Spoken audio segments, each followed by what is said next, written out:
네, 반갑습니다.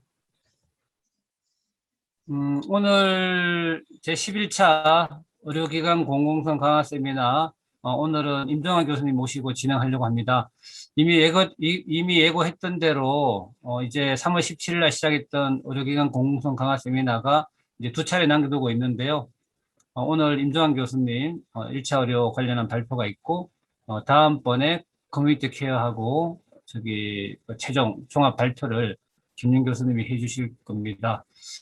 그래서 오늘 발표하시는 임종환 교수님은 아마 뭐 워낙 유명하신 분이라서 아실 분들 다 잘 아실 것 같은데, 미리 보내드린 교환에서도 언급을 하셨지만은 1차 의료, 또 주치제도, 또 의료 사역 등등 해서 그 의료 전문가 중에서도 특히 그 1차 의료 주치제도에 천착하셔가지고 또 연구하시고 또 시민단체와 함께 왕성하게 활동하고 계시는 그런 분이신데요.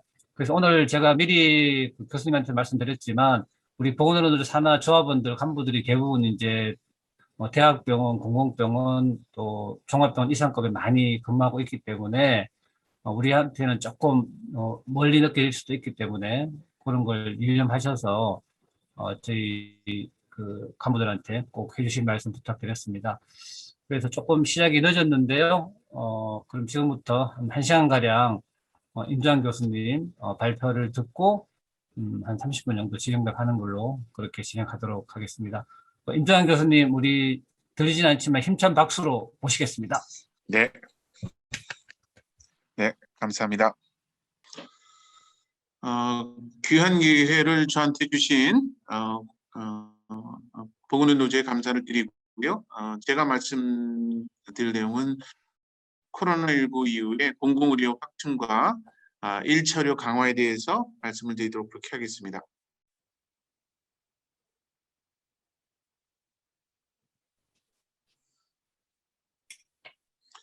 지금 코로나19 상황이 아직 종식된 것은 아니고 또 다른 3차 감염의 위험이라든가 이런 부분들이 여전히 있는데요.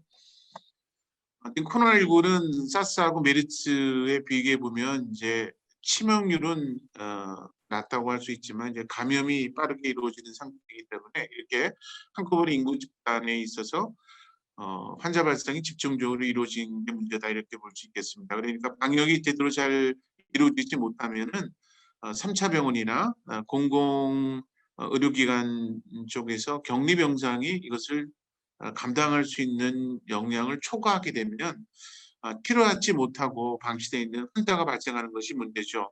우리나라 같은 경우는 초기 방역에 일정 정도 이제 성공적인 시스템을 구축하고 있는데 문제는 이제 방역 시스템은 성공 가능한지 모르겠지만 K 의료는 성공적이지 않다 이렇게 보겠습니다. 특히 감염증에 나서는 감염 전문 병원, 공공의료 병상은 이제 퇴부족한 상태의 부분이고 오늘 집중적으로 얘기할 부분이 바로 공공의료 확충에 대한 필요성 부분이 되겠고요.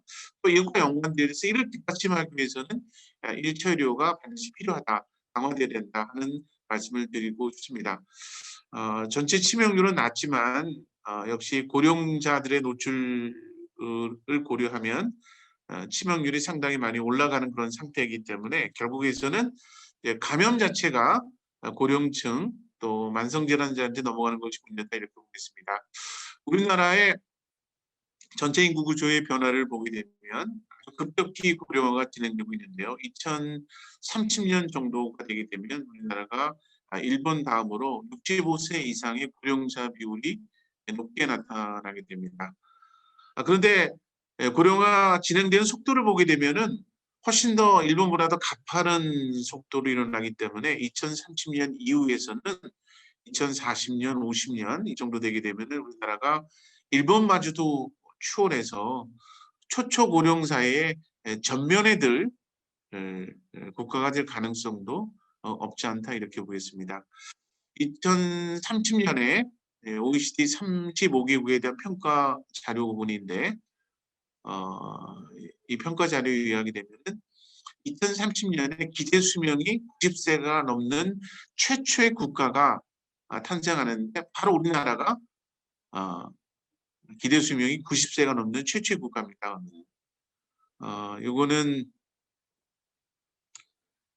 우리나라 여성들의 기대 수명이 90.8세로 세계 최초로 90세를 넘게 되고요.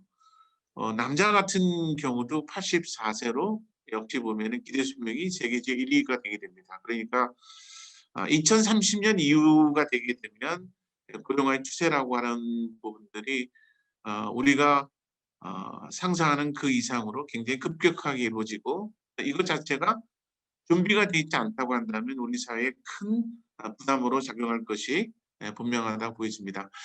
문제는 이제 우리 사회가 이거에 대한 대비가 잘 되지 않았다고 하는 부분인데요. 나이 들어서 소득 보장도 제대로 뒷받침되지 않은 상태여서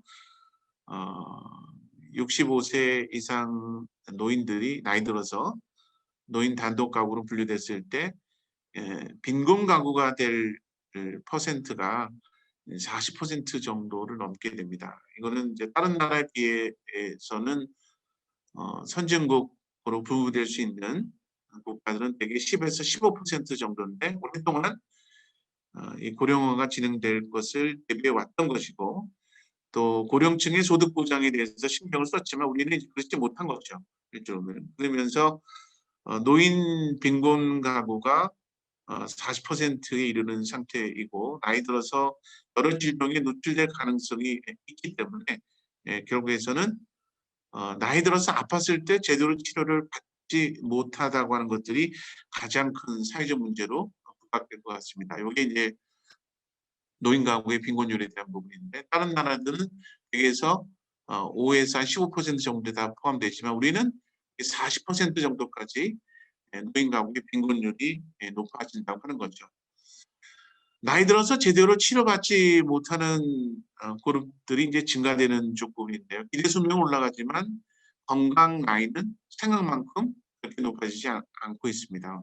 그러니까 결국 나이가 들어서 여러 질병에 노출될 가능성이 높다고 하는 것들이 결국 이제 사회 문제로 부각이 되어질 수 있을 것 같고요. 그다음에 장애인들도 마찬가지 부분입니다. 여기 이제 정신 장애인에 대한 것들을 언급해 놨는데 코로나19 때 첫 사망자가 나왔던 곳이 경북에 있는 정신요양병원인데 103명이 입원했는데 확진자가 101명으로 발병률이 무려 18%입니다. 이 중에 사망자가 7명이나 나왔고요. 장기 입원자가 많은 게 문제다 이렇게 볼 수 있는데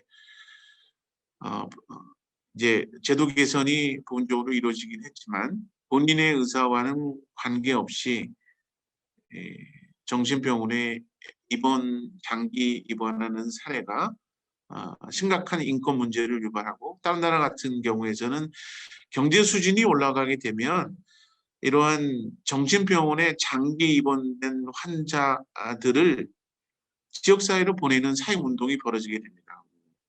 그러니까 1980년대 이태리도 경제적인 수준이 올라가면서 장기 입원하는 국립정신병원을 폐쇄하고 지역사회로 정신장애인을 되돌려주는 운동을 적극적으로 펼쳤습니다. 그런 게 비춰본다고 한다면 지금의 의료 시스템이라고 하는 것은 정신장애인들을 케어하기 위한 시스템을 갖고 있지 못하다. 왜냐하면 장기간 가족과 이웃과 떨어져서 본인의 의사와는 관계없이 장기 입원된 상태로 지내야 되기 때문에 이것이 갖고 있는 심각한 반인권적인 문제, 이 부분에 대해서는 우리가 관심을 둬야 되는데 또 그렇지 못한 부분이 우리 현실이다 이렇게 보겠습니다. 소득의 불평등 같은 경우도 IMF 이후에 계속적으로 이제 악화되는 상황 부분이어서 상위 10%에 해당하는 그룹들이 전체 소득의 50.6%를 가져갑니다. 이거는 IMF 이후로 계속적으로 악화돼 있고 정규직과 비정규직이 나누어진 상태에 있어서 다른 나라에 생각하기 힘든 비정규직이 양산되어지는 과정인 거죠. 소득의 불평등은 점점 심해져서 불평등이 심하다고 하는 미국보다도 더 미국은 이렇게 상위 10%가 전체 소득의 50%를 조금 넘긴 우리는 그것보다는 조금 더 소득 지원율이 확대되고 있으니까 그만큼 소득 불평등이 강화되는 상태다 이렇게 보여집니다. 전체 의료 보장을 보게 되면 아무래도 보링부담금이 아직도 한 40% 정도를 차지하는 부분이기 때문에 결국에서는 소득이 낮은 경우에서는 제대로 된 의료 서비스를 받지 못하는 것이 우리 현실이기 때문에 소득 불평등은 건강 불평등과 연관되어진다 이렇게 볼 수 있겠습니다. 한 3% 정도 되는 그룹이 급여 환자에 분류가 되어 있어서 보링부담금이 없는 상태에서도 국가로부터 서비스를 받도록 되어 있는데 149만 정도가 의료급여 환자입니다. 그런데 여기에 쓰는 돈이 7조 8천억 정도가 씀에도 불구하고 건강을 나타내는 지표값 부분들은 제대로 치료받고 있지 못하는 여러 지표값이 많이 나오게 됩니다. 예를 들면 욕창이 주로 많이 발생하거나 동반 질환에 대한 지수값이 높게 나타나거나 이런 것들을 보게 되면 이 사회적 약자에 대한 의료 서비스의 질은 굉장히 이제 낮은 상태다. 돈을 엄청나게 많이 퍼붓고 있음에도 불구하고 의료 서비스의 질은 생각만큼 높아지지 않는다고 하는 것들이 문제다 이렇게 보겠습니다. 이거는 이제 OECD 이제 보건의료 통계적 자료인데 이것은 공개되지 않은 자료 쪽 부분인데요. 우리나라 보건의료 서비스에 있어서 그것의 이제 수가 구조를 본 것인데 우리나라가 미국에 비해서는 한 48% 정도, OECD가 한 72%에 비춰봐서도 굉장히 낮은 정도의 수가를 가지고 있습니다. 여기에 이제 대처 방식 같은 경우는 의료기관이 수가가 낮기 때문에 결국 환자를 많이 볼 수밖에 없는 거죠. 의사 한 명당 보는 환자의 수가 거의 7천 명 정도에 육박을 하게 됩니다. 국민 한 사람이 의료기관에 내원하는 경우도 여기 수치에서는 14.6회로 나왔지만 최근에서는 더 진행되었어서 16.6회까지 1년에 16번 이상을 의료 방문하는 것으로 되어 있습니다. 이것을 OECD 평균과 비교를 해보면 다른 쪽에서는 5회나 6회 정도거든요. 우리는 16회니까 무려 3배나 많이 의료기관을 방문하게 되는 거죠. 이것은 뭐냐면은 수가가 낮으니까 방문을 계속적으로 유도하는 겁니다. 그러니까 서비스의 양을 늘리는 식으로 대처해 왔다. 이것을 이제 방미담회라고 하는데요. 아무래도 의료 수가가 낮으니까 환자를 많이 보는 것으로 대처하고 있는 부분이 지금의 현실이다 이렇게 보겠습니다. 그러니까 환자들이 의료기관에 내원했을 때 충분하게 설명을 듣고 이게 어떤 질병이 어떻게 발생하는 거니까 질병이 생기지 않도록 어떻게 예방을 해야 된다라고 하는 충분한 정보를 듣고 가고 싶은데 필요한 정보를 못 듣고 가는 거죠. 의사 인력 사항을 보게 되면 1000명당 2.3명으로 OECD 평균 3.3에 미치지 못하는 수준을 갑니다. 그러니까 CT나 MR이나 고가 장비의 설치율은 높고 많이 사용을 하는데 정작 이제 보건의료 쪽은 의사를 포함해서 인력 부분들은 부족한 형태다 이렇게 볼 수 있겠습니다. 그러니까 전체 구조 자체가 의사나 보건의료 인력이 많은 환자를 봐야만 이제 경영을 유지할 수 있는 그런 구조를 유지하고 있기 때문에 이것은 국민들로 봐서는 사실 충분한 정보를 못 듣고 또 의료 서비스의 질이 높아져야 되는데 그렇지 못한 상태에 있어서 의료기관을 많이 방문을 해야 되고 또 적합한 의료 서비스를 받지 못하는 경우도 발생하게 되고 또 한편적으로는 의료 서비스가 질이 낮음에도 불구하고 계속적으로 의료비가 올라가는 상황이 벌어지게 되는데요. 이것 자체가 이제 건강 불평등의 심각한 문제를 야기한다 이렇게 보겠습니다. 문재인 정부 들어서 보장률을 높이는 것을 목표로 하고 있습니다. 지금 한 64% 정도가 되는데 OECD 평균이 한 80% 정도니까 이것을 조금 더 끌어올리는 쪽에 정책 목표를 두고 비급여 부분을 급여로 전환하는 작업을 많이 하고 있습니다. 그렇지만은 환자들이 비급여 부분을 급여로 전환하는 과정을 보고 3차 병원 쪽에 환자 쏠림 현상이 더 많아지고 이런 수요 때문에 보장률은 생각만큼 높아지지 않은 상태라고 하는 거죠. 이제 그러니까 전체 시스템의 변화가 되지 않고서는 보장률을 높이는 것이 쉽지 않다 이렇게 보겠습니다.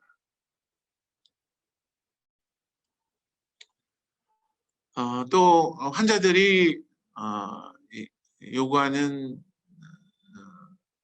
중요한 내용 중에 아팠을 때 제대로 치료받았을 수 있으면 좋겠다고 하는 기대 사항이 있는데요. 상병급여라고 있어서 아팠을 때 기본소득을 보존해 주는, 그래서 평소 받는 월급의 한 70% 정도를 보존해 준다든가 이런 부분들이 다른 나라에서는 상병급여로 제도가 되는데 우리는 그렇지 못하다고 하는 거죠. 좀 그런 부분이기 때문에 특히 저소득층 같은 경우는 아팠을 때 내가 일해야지만 가족을 먹여 살 수 있기 때문에 사실 상병급여가 없는 상태에 있어서 쉬기는 어려운 그런 상태이기 때문에 질병이 악화되고 또 안 좋은 상태임에도 불구하고 제대로 치료받지 못하는 그런 일들이 다반사로 벌어지고 있습니다. 그래서 의료 보장을 강화하기 위해서라면 상병급여가 당연히 제도화 되지 못하다. 그런데 전체 부분에 있어서 의료 비용을 효과적으로 사용할 수 있다면, 그래서 의료 자원의 효율적인 활용이라는 것들이 정말 필요하다. 상병급여를 우리가 제도화하는 과정도 그렇고, 그리고 서비스의 질을 높이는 데도 그렇고, 그리고 3차 병원, 대학병원 부분에 있어서 환자를 적게 봄에도 불구하고 보건의료인력의 노동권을 제대로 보장하기 위해서는 의료 자원의 효율적인 활용이 정말 필요하다. 이런 말씀을 좀 드리고 있습니다. 그래서 제가 일처료를 강화하는 건 뭐냐면 결국에서는 의료 보장성을 강화하기 위해서라면 의료 자원의 효율적인 활용이 정말 필요한데 그러한 효율적인 의료 활용을 뒷받침하는 제도가 바로 주치의제도다. 일처료 강화다. 이런 말씀을 좀 드리고 싶습니다. 전체 인구 구조 부분에 있어서 건강 취약 그룹이 전체 인구 구조에서 늘어나는 부분인 거니까 어르신들이나 장애인을 보게 되면은 의료 서비스와 돌봄이 같이 가는 것들이 정말 필요한 부분이다 이렇게 보겠습니다. 그래서 요양 서비스가 의료와 연결되어져서 효율적으로 활용되어지는 것이 필요한데 우리나라에서의 재가 요양 서비스 자체가 생각만큼 보면은 잘 안착되고 있지 못하는 것이 문제다 이렇게 보겠습니다. 노인 단기간보험을 10년 동안 평가를 하게 되면 노인들의 기능 장애가 18.2% 정도가 있는데 실제로는 노인 장기간보험이 적용되는 것도 7.7%에 불과하다고 하는 거죠. 그리고 살아오면 소금업자까지도 다 보면은 허용해 줬기 때문에 시장 진입을 다 허용해 줬기 때문에 이러한 소금업체의 난립 또는 과당 경쟁을 통해서 질 관리가 되지 않은 상태에 있어서 공공성이 실존됐다는 것이 문제다 이렇게 보겠습니다. 그런 부분이고 또 하루에 쓸 수 있는 비용이 이제 제한되어 있기 때문에 재가 요양 서비스를 받는 방문 간호나 다른 서비스를 받을 수가 없습니다. 하루에 쓸 수 있는 것이 제한적이니까. 그래서 재가 요양 서비스와 방문 간호나 또 완전이나 유기적인 연관성이 되어지면 서비스의 질을 높일 수 있는데 지금은 보건의료 분야와의 연계성이 사실상 배제가 된 분전화된 서비스를 받고 있는 상태이기 때문에 재가 요양 서비스가 제대로 역할을 못하고 있다 이렇게 보겠습니다. 그래서 정부 쪽에서는 사회 서비스원을 두고 민간에서 제대로 잘 작동하지 않으니까 공공 부분에 있어서 공공성이 강화된 재가 요양 서비스를 제공하겠다 이렇게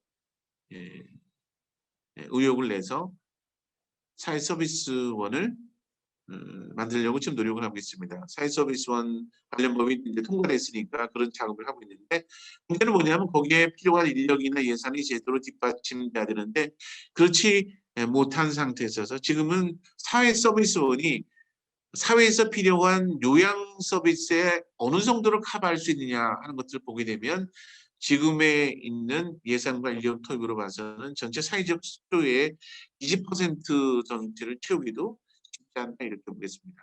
그러니까 민간의 문제가 있어서 공공화된 형태의 사회 서비스를 제공하겠다 얘기를 함에도 불구하고 실제는 그렇게 할 수 있는 부분의 역량이 발생되지 않은 거죠. 그래서 처음에는 민간에서 다 할 것 같이 민간 시장으로 팍 풀어놨다가 관리가 안 되니까 또 공공으로 가고 공공에서 역할을 많이 힘을 실어줘야 되는데 공공에 대한 예산과 인력이 뒷받침되지 않은 상태여서 결국에서는 시장과 공공 서비스를 왔다 갔다 하면서 제대로 제도가 잘 안착되지 못한 부분이 바로 재가요양 서비스다 이렇게 보겠습니다. 지금 많이 풀어진 민간 부분에서의 재가요양 서비스 시장 부분들을 가능하면 개인을 허용하지 않고 그것을 별도의 돌봄협동조합으로 묶고 또 서비스의 질을 높일 수 있는 별도 민간이 공공성을 갖추는 비전들을 마련해야지만 이것이 안착될 것이다 라고 보여지는데 처음에 제도 설계 과정에서부터 이런 것들이 고려되지 않았다고 하는 거죠. 그리고 사회서비스원이 민간 쪽에 있는 돌봄협동조합이나 또 의료복지 사회적 협동조합과 유기적인 연관성을 갖고 시장에서 일정 정도의 공공성을 담보할 수 있는 기반들을 구축했다면 이렇게 시장이 망가지지는 않았을 수 있다 이렇게 보겠습니다. 그런 측면 내어서 고령화에 대비해서 이 요양 서비스를 제공하는 부분들도 공공성을 담보하기 위한 효과적인 정책 집행 과정이 그동안 제대로 잘 이루어지지 못했다 이렇게 설명드릴 수 있겠습니다. 그래서 결과적으로 보면은 돌봄이 정말 필요한데 돌봄을 제공하는 재가요양 서비스가 제대로 잘 안착되지 않았다 이렇게 보여지고요. 그다음에 전체의 보건의료 체계 쪽 부분에 있어서 1차료가 굉장히 중요한 역할을 담당해야 되는데 우리는 1차료가 제대로 잘 정비되지 않습니다. 그런 상태에서 서비스의 질은 떨어지고 접근성의 제한은 있고 또 의료비는 올라가는 그런 안타까운 상황들이 벌어지고 있습니다. OECD 국가 중에서 의료비 상승에 대한 부분인데 10년 동안 의료비 상승이 8.7%로 OECD 국가 중에서 증가율이 한 2배 정도입니다. 부동의 1위 정도로 의료비 상승이 계속적으로 높게 나타나고요. 다른 나라와 비교해 보게 되면 의료비 상승이 다른 나라들은 대개는 소득이 증가됨에 따라서 GDP 증가 더불어서 의료비 상승이 비슷하게 이루어지는데 우리는 이렇게 보면은 GDP 성장이 빠르게 일어나지만 그것보다도 월등하게 의료비 상승이 더 많이 증가되기 때문에 8.7%로 더 많이 높아지는 상태이기 때문에 굉장히 극단값을 누려준 거죠. 그래서 그 전까지는 우리나라의 의료 체계는 비용은 적게 쓰면서 OECD 국가보다도 월등하게 GDP 중에서 의료비가 차지하는 비용이 낮게 7% 미만으로 관리되어지면서 여기에 투입되는 재원은 적게 씀에도 불구하고 암이라든가 주로 심혈관 질환이라든가 주요 질병에 있어서의 생존율 이런 부분들은 굉장히 좋은 성과를 이뤄놨기 때문에 그 전까지만 하더라도 2000년도 전까지만 하더라도 우리나라에 있어서 보건의료 체계는 OECD 국가 중에서 상위권, 5위권에 랭킹될 정도로 굉장히 좋은 평가를 받았습니다. 그런데 지금 상황이 많이 달라졌다고 하는 거죠. 지금 같은 경우에서는 인구 구조가 변화되어서 고령층이 증가됐고 만성질환이 증가됐고 일선에서 만성질환에 대한 효율적인 관리가 이루어지는데 그렇지 못하게 되면서 전체적인 부분에 있어서 비효율성이 증가되어지고 비용이 급증하는 그런 상황을 맞고 있습니다. 그런데 이것이 굉장히 심각한 정도의 수준이어서 2019년도에 드디어 우리나라의 의료비가 OECD 평균에 거의 근접했습니다. 8%로 2020년 작년에 드디어 골든 크로스가 일어났습니다. 그러니까 우리나라의 의료비가 OECD 평균을 넘어서게 된 거죠.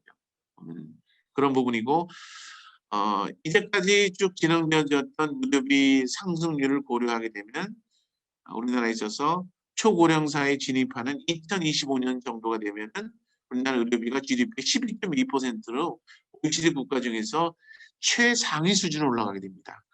근데 관리를 안 하게 되면 2030년 우리나라가 기대 수명이 세계적 1위가 되는 최고령 국가로 등극하는 이때쯤 되게 되면은 지금의 의료비 상승이 계속적으로 유지된다고 한다면 의료비는 전체 GDP의 17.4%, 지금이 미국이 16.6%인데요. 미국보다도 훨씬 더 상회하는 의료비를 부담하게 되는 그런 상황이 오게 된다고 하는 겁니다. 이거는 우리 사회가 감당할 수 있는 범위를 훨씬 초과하는 상태이기 때문에 우리 사회가 감내할 수 있는 수준이 아니다 이렇게 보겠습니다. 그러니까 결국에서는 건강의 여러 가지 문제가 만성질환 늘어나고 또 건강 격차는 벌어짐에도 불구하고 여기에 대해서 적합한 정책단을 내놓지 못할 가능성이 높아진다 이렇게 보겠습니다. 그러니까 전체로 우리나라 의료 체계랑은 빨간불이 켜졌다. 이대로 가게 되면은 2025년 정도 되면은 의료보험도 적자로 돌아서고 그 적자가 눈덩이처럼 커질 가능성이 높아졌다 이렇게 볼 수 있겠습니다. 오늘은 이제 공공의료 부분인데요. 이 병상 수를 보게 되면 10%고 의료기관의 5.7% 정도입니다. 이 공공의료를 강화하는 건 뭐냐면은 대개 민간 시장 부분이 수익을 따라가는 부분인데 아직도 보면은 이렇게 300병상 정도가 되는 이제 공공 의료기관이 있어야 될 곳이 사실 민간 병원이 진입을 못해서 인구 대비로 봐서 보면은 30만 정도가 넘어감에도 불구하고 300병상 이상의 응급치료나 중증 환자를 돌볼 수 있는 기관이 에, 어, 존재하지 않는 지역도 상당히 있게 됩니다. 그래서 저는 공공의료가 왜 필요하나 이렇게 보게 되면 이제 고령화가 많이 진행되어지고 만성질환의 위험도가 있는데 자기가 사는 곳에서 30분 이내에 적어도 1시간 이내에 응급처치를 받을 수 있는 기본적인 의료기관은 반드시 있어야 된다. 중증 질환을 치료하거나 또는 코로나19와 같이 감염성 질환이 있을 때 격리 병상들을 둘 수 있는 그런 공공 의료, 공공병원이 반드시 필요하다고 볼 수 있는데 이것은 국민의 삶의 질과 밀접한 부분이다 이렇게 보겠습니다. 그래서 아팠을 때 생명의 위협을 받는 그 순간 부분에서도 적절한 조처를 받을 수 있는 건강한 권리에 대한 부분이 모든 국민들에게 다 보장되기 위해서라면 반드시 보면은 어, 이러한 응급 질환이나 또는 중증 질환을 치료할 수 있는 부분에서의 공공병상이 반드시 필요하다. 이렇게 말씀을 좀 드리겠습니다. 그런 부분에서의 공공성의 강화에 대한 필요성 부분들을 언급할 수 있을 것 같고요. 특히 전염병 감염이라고 하는 부분들이 코로나19 이후에도 계속적으로 발생될 가능성이 있기 때문에 특히 전염병상, 공공병상 등은 반드시 필요하다. 이렇게 볼 수 있겠고 또 산업화된 사회에 있어서 또 발생할 가능성이 높은 부분들이 결국은 이제 손상과 관련되어 있는 또 응급질환에 있는 부분인데 적절적인 처치를 받을 수 있는 부분들이 사는 곳과 관계없이 필요한 서비스를 받을 수 있어야 된다 이렇게 볼 수 있겠습니다. 그런 측면에서 공공의료 강화라는 것은 국민의 삶의 질과 밀접한 관련이 있고 건강이라는 것이라는 것은 이제 기본권이다. 우리 사회가 반드시 지켜줘야 될 기본권이라 하는 것들을 강조해야 될 것 같습니다. 그래서 감염병 전문병원의 설립 이런 부분들이 이번 기회에 분명히 갖추어져서 향후에 발생할 수 있는 여러 가지 감염성 질환에 대한 대책이 뒤따라야 된다 이렇게 볼 수 있을 것 같습니다. 지금의 공공의료에 대한 발전 종합 개선을 보게 되면은 이제 공공의료 병상 부분이 권역별, 지역별 책임의료 기관을 들고 권역 지역 기초 전달체계를 구축하고 필수 중증 의료, 응급 외상, 심혈관 질환, 또 산모, 어린이에 대한 치료, 장애인 재활, 지역사회 건강관리, 감염, 환자 안전 이런 필수 의료 부분에 대해서 이것을 감당할 수 있는 공공의료가 반드시 필요하다고 하는 정책안을 내놨습니다. 여기서 이제 필요한 부분들은 권역별 지역 책임의료기관은 분명히 이제 뒀는데 실제로 보면 그러니까 전체 체계를 보게 되면 1차, 2차, 3차를 보게 됐다면은 대개 3차 또는 지역에 있는 2차 병원 쪽에서 책임 의료기관을 두는 방식 부분이나 이렇게 보겠습니다. 근데 문제는 뭐냐면은 2차나 3차의 꼭대기 질환들을 지정해 놨지만 실제로는 전체의 의료 전달 체계를 보게 되면 피라미드 구조인데 바로 전체 의료 체계의 기초를 이루고 있는 1차 의료기관에서 책임 의료기관 1차 의료를 담당할 수 있는 1차 의료기관에 제대로 두지 않게 되면은 사실은 그거 자체라고 하는 것들은 기초가 없는 상태에서 건물을 올리는 것과 똑같다고 하는 겁니다. 근데 정부가 공공의료를 강화하는 방식 같은 경우도 권역 지역 책임 의료 기관만 선정할 부분이지 1차 의료 강화에 대한 기본적인 청사진이 없다는 것이 문제다 이렇게 보겠습니다.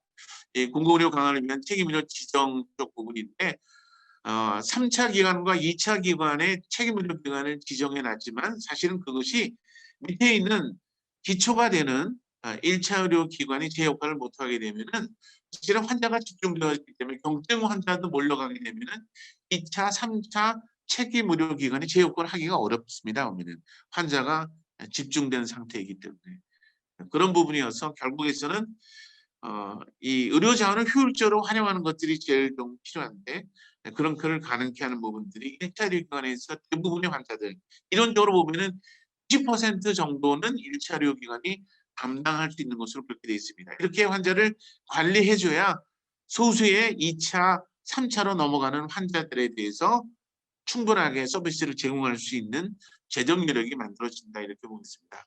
그래서 코로나19 이후에 보건의료 체계에 대한 변화를 살펴보면 제가 강조하고 싶은 거는 1차 의료의 강화가 없는 공공의료 확충이라는 것은 밑빠진 독의 물이다. 지금 상황이 마찬가지인데 경증 환자가 3차 병원 쪽이나 책임의료기관에 집중되어지면 책임의료기관의 재여권 하기가 어렵다고 하는 겁니다. 한국에서의 의료의 이제 공공성의 역사의 쪽 부분인데 89년도에 의료보험 통합이론안을 통해서 전 국민 의료보험을 달성했습니다. 저는 보험자가 단일화되는 그리고 전체 국민을 하나의 보험자로 묶는 부분에 있어서 굉장히 중요한 제도적인 기반들을 구축했다 이렇게 보여지고요. 지금의 미국에서 보면은 전체 공공성이 강화된 보험 체계를 구축하는 것이 얼마큼 어렵다 하는 것들을 미국 사례를 통해서 정말 절감하게 되는데요. 우리는 89년도에 그 기반이 이뤘다고 하는 겁니다. 근데 이것 자체가 보건의료 체계가 잘 보면은 개혁이 되어지고 시스템이 구축되지 않게 되면은 이 의료보험도 보장성 강화를 지금에 있는 유럽 수준으로 85% 정도 수준으로 끌어올려야 되는데 보장성 강화가 지금의 64%에 있어서 계속 제자리 걸음이라고 하는 겁니다. 이건 뭐냐면은 사실은 질병이 발생하는 것들을 사전에 예방하고 환자 발생을 줄여주게 되면은 보장성을 높일 수가 있습니다. 그리고 1차, 2차, 3차가 유기적인 연계성을 갖고 있으면은 그러면 보장성을 강화할 수 있는 거죠. 3차 병원도 여력이 생기기 때문에 3차 병원에 있는 보건의료 노동자의 노동권을 보장하는 것도 비로소 가능하게 된다고 하는 겁니다. 그런데 우리는 그렇지 못하기 때문에 지금에 있는 시스템이 사실 여러 가지 형태의 비효율성을 가지고 또 접근성도 떨어지고 의료비가 전체적으로 이제 급등하는 부분에 있어의 굉장히 접근성을 제약하는 그런 일들이 벌어지고 있다는 겁니다. 제가 보기에는 이 상태로 가게 되면 우리나라 의료보험이 이를 감당하기 어려운 과정을 갑니다. 잘 대처하지 못하게 되면은 우리가 소중하게 기반을 구축했던 우리나라 의료보험이 파산의 위험에 처할 가능성도 높지 않나 하는 생각을 하게 됩니다.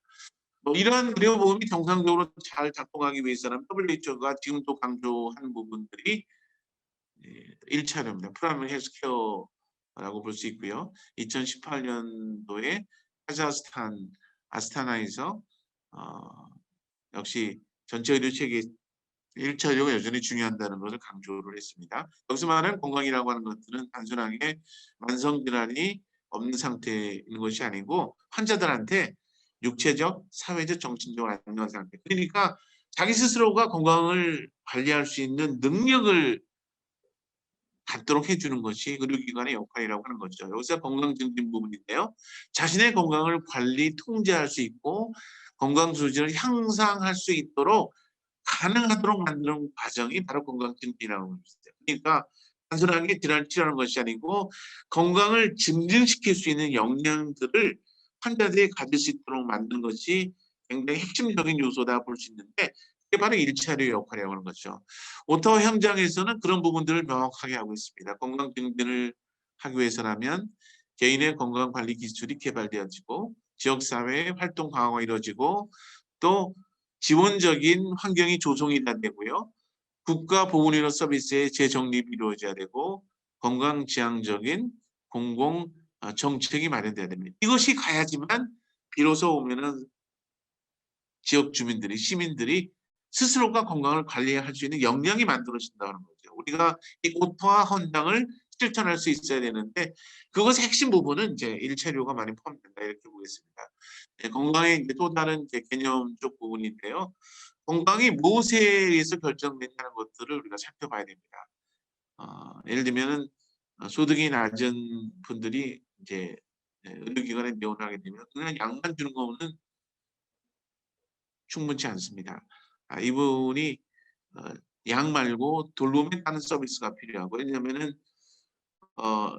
약을 쓰더라도 잘 치료가 더디는 부분이 있거든요.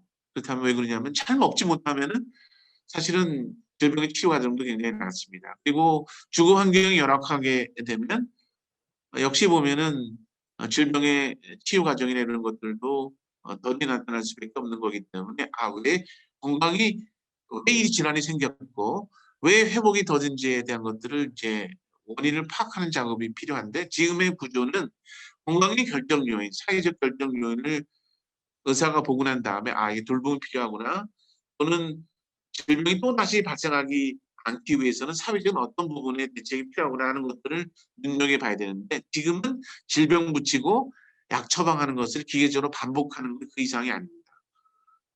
건강의 사회적 결정 요인을 의사들이 볼 여력이 없다. 실제로 그렇게 할 수 있는 구조도 안 돼 있다 이렇게 보겠습니다. 그래서 돌봄의 사회화가 필요하다. 그동안은 가족의 돌봄은 이제 가족 노동을 통해서 해결했는데요. 지금은 이제 가족이 기능이 약화됐기 때문에 지금은 돌봄이 어, 시장을 통해서 서비스를 받거나 그렇지 않으면 사회가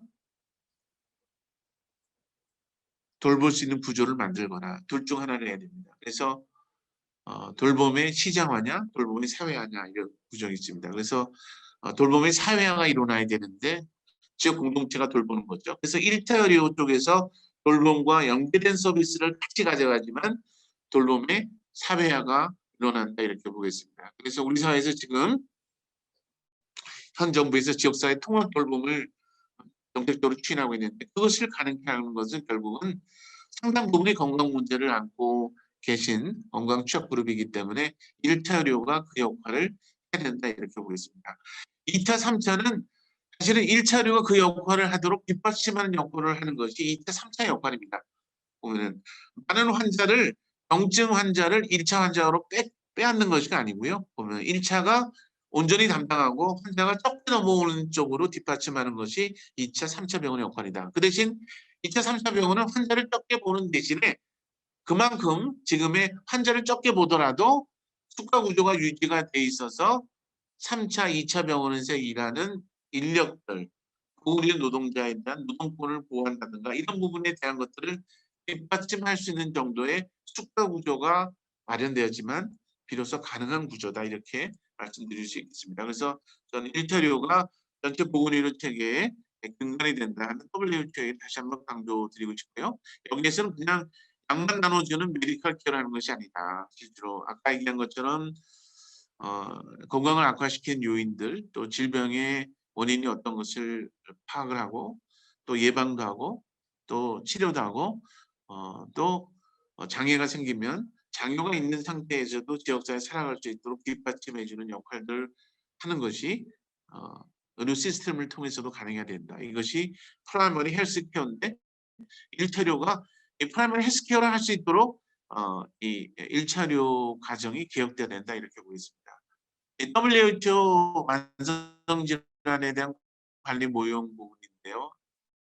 공급자가 1차료에서 이러한 역할, 질병을 예방하거나 또는 돌봄 서비스와 연계하거나 또는 장애를 갖고 있는 분들이 지역사회에 있어서 재활을 받을 수 있도록 뒷받침해 주는 역할을 하면 결국에서는 이런 것들을 전체를 할 수 있는 능력을 갖고 있는 의사가 바로 GP입니다. 제너럴 프랙티셔너라 그래서 전체적인 것들을 볼 수 있는 의사 쪽 부분인데 하나의 단편화된 일부 영역만 보는 것이 아니고 전체적으로 생명과 관련된 전체적인 걸 볼 수 있는 의사라 그래서 미국에서는 이 GP를 많이 육성합니다. 제너럴 프랙티셔너를 많이 육성하는데 우리로 보게 되면 이제 내과 전문의, 가정학 전문의가 바로 GP로서 역할을 하는 분들입니다. 이러한 지역사회 내에서 GP의 역할을 할 수 있는, GP 역할을 할 수 있는 사람들을 많이 이제 육성해야 된다. 이렇게 볼 수 있을 것 같고 환자들도 보면은 자기 건강관리 능력을 갖춘 환자들이 될 수 있도록 뒷받침해야 된다. 이렇게 보겠습니다. 그래서 공급자도 변해야 되지만 지역 주민들이 시민들이 변할 수 있도록 뒷받침하는 과정, 정보를 제공하는 과정이 필요할 수 있다. 이렇게 보겠습니다. 민간 부분 쪽에서는 이제 민간 보험을 처음으로 민간 차원에서 도입하는 운동을 벌였던 분이 장기려 박사인데요. 청십자 운동을 벌였던 부분인데 민간 쪽에서 직접 정부가 나서기 전에서 민간 의료보험을 도입하는 운동을 벌였다 이렇게 보겠습니다. 이런 운동이 쭉 진행돼서 89년도까지 진행이 됐는데 89년도 이후에 이 운동을 이어받았던 사람이 바로 의료협동조합입니다. 안성에서 농민들을 위한 농민의원을 만드는 작업을 했고요. 그 이후에 보면은 농촌에서는 농민들을 위한 농민의원을 만들었고 또 도시 쪽에서 도시 빈민들, 도시 지역 주민들을 위한 1차 의료기관을 만드는 활동을 했었는데 이게 바로 협동조합 운동으로 태동이 되었습니다. 구체적으로 법적으로 협동조합법에 의해서 조합을 결성하는 것은 94년도가 처음인데 89년도 이후에 90년대부터 94년도까지 지역 활동을 쭉 하고 그것이 협동조합으로 구성되어진 데가 바로 94년도다 이렇게 보겠습니다. 그리고 난 다음에 시민들이 자발적으로 참여해서 의료인들과 1차료 단위에 있어서 제도가 마련되지 않았음에도 불구하고 우리는 자발적으로 이것을 한다. 협동조합의 힘에 의해서. 그래서 의료협동조합이 자발적으로 주치 활동을 지역 주민들과 쭉 진행을 해왔고요. 방문 의료라든가 방문 간호라든가 이런 부분들 우리 사회의 어떤 부분들에 대한 것들을 우리 사회에서 정착시키는 주요 활동을 했던 부분이 바로 의료협동조합을 벌린 분들이다 이렇게 보겠습니다. 장애인들을 위한 장애인 주치 사업을 처음 2015년도에 사회복지 공동모금회를 통해서 받아서 시행을 했던 그룹이 바로 의료협동조합 그룹이다 이렇게 볼 수 있겠습니다. 그리고 난 다음에 협동조합이 아니더라도 지역에 있어서 협동조합은 아니지만 개원의사면서 이러한 마을 주치 활동을 좀 같이 하고 싶다 하는 분들이 참여하면서 한국 사회적 의료기관 연합회가 창립이 되었습니다. 여기는 의료협동조합에 있던 분들도 참여하고 또 개원의사들도 참여해서 이제는 전체를 포괄할 수 있는 의료 사회적 의료기관 연합회가 창립이 됐습니다.